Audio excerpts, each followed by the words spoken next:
Allow me to speak to you about evangelizing at home. Since because of coronavirus, we are not able to meet as a church. We learn a lot from the early church if we are to minister at our homes.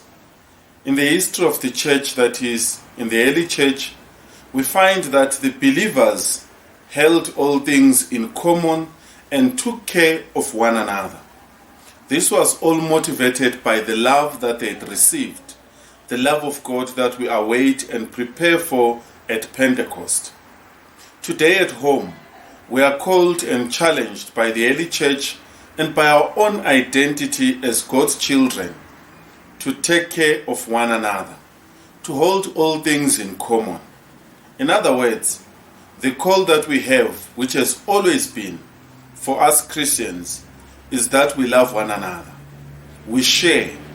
We are able to be each other's shoulder in tough times. We're able to listen without judgment. We're able to talk without prejudice. We're able to appreciate one another. And this will help us to overcome ills like abuses, like hatred, like looking down upon each other.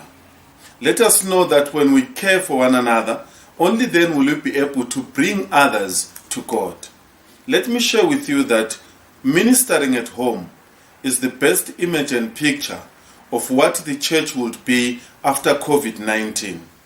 The church that you want after COVID-19 should already exist in your home.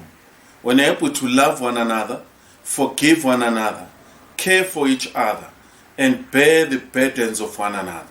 This is the mark that defines a church, and this should be the mark that defines your family. It can only be so if it defines you.